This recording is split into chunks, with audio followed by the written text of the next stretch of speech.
केला बेचने वाली चुड़ैल। एक बार की बात है, जादूपुर नाम के एक गांव में करतब दिखाती एक औरत एक रेड्डी के लिए गांव में आती है। आइए आइए मेहरबान कदरदान, खाइए रोहड़ा के ताजे ताजे केले। कभी खाए नहीं होंगे ऐसे केले, पीले पीले केले खाइए। ये कहकर रोहड़ा हाथों में 4 केले लिए उन्हें सर्कल में जोर जोर से हवा में उछालती हुई करतब दिखाती है, जिसे देखकर आसपास के सारे बच्चे अपने अपने मम्मी पापा से उस औरत के पास जाने की जिद करने लग जाते हैं।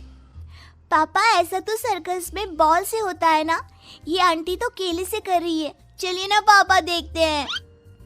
रोहड़ा एक पतली सी तार पर चलती हुई केलों से करतब दिखाती है।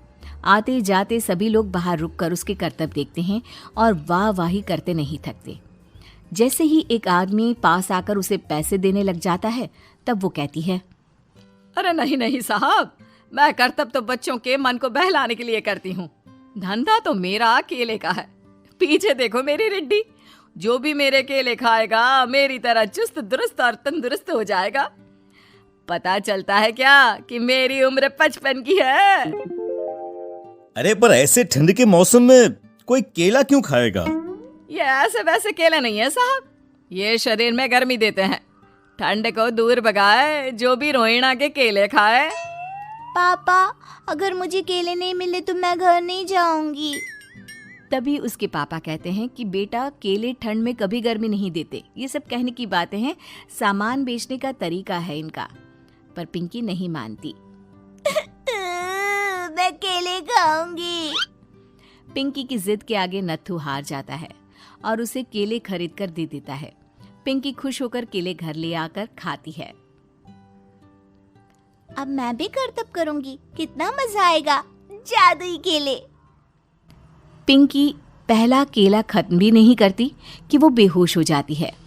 दूसरे केले से एक काला धुआं आता है और रोहड़ा चुड़ैल बनकर बाहर निकल आती है।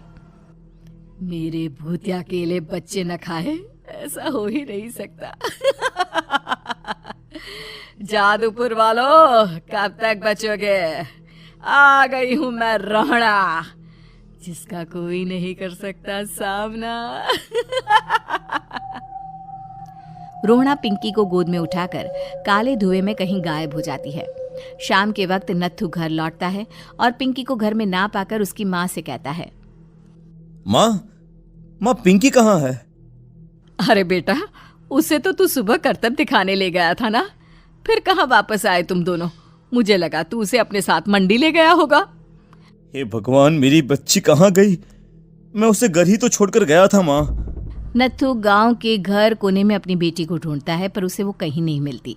परेशान होकर आखिर रो रो कर नत्थू हिम्मत हार कर घर लौट आता है। अगली सुबह रोहड़ा फिर से करतब दिखाने आती है और इस बार पिंकी की तरह रोनी केले खरीद लेता है। 50 रुपए दिए थे पापा ने, सारे पैसों की मैंने केले खरीद लिए हैं। अब मैं भी आंटी की तरह ही करतबबाज बन जाऊंगा। यही सोचते हुए रोनी केले खाता है और पहला अकेला केला आधा खत्म भी नहीं करता कि चुड़ैल उसके सामने आ जाती है। मेरे साथ चलने का समय आ गया है रोनी। ये तो बस शुरुआत है। अब इस गांव के सारे बच्चे धीरे धीरे मेरे कब्जे में होंगे, एक बच्चा भी नहीं बचेगा। ये कहकर रोना रोनी को गोद में लेकर काले धुएं में अदृश्य हो जाती है। इसके बाद हर रोज गांव में से कोई ना कोई बच्चा गायब होता, पर ऐसा क्यों हो रहा है किसी को भी समझ में नहीं आ पा रहा था। रोज की तरह अपनी बेटी पिंकी की तलाश में नत्थू गांव के एक तालाब के पास बैठा रो रहा था। कहाँ गई मेरी पिंकी? शकुंतला के जाने के बाद एक वही तो मेरा सहारा थी। अरे उसकी आत्मा कोस रही होगी मुझे कि मैं अपनी बच्ची को संभाल भी नहीं पाया। नत्थू ये कहता हुआ रो ही रहा था कि तभी तालाब में से उसे शकुंतला की आवाज सुनाई देती है। कहाँ थी तुम शकुंतला? हमारी बच्ची और सारे गायब हुए बच्चे रोहड़ा के कब्जे में हैं। वो बच्चों को जो केले देती है उससे बच्चे बेहोश हो जाते हैं और उसके कब्जे में आ जाते हैं और वो उन्हें ले जाकर काली दुनिया में ले जाती है। पर वो ऐसा क्यों कर रही है? ये मैं नहीं जानती, पर उस दुनिया का रास्ता मैं आपको बता सकती हूँ।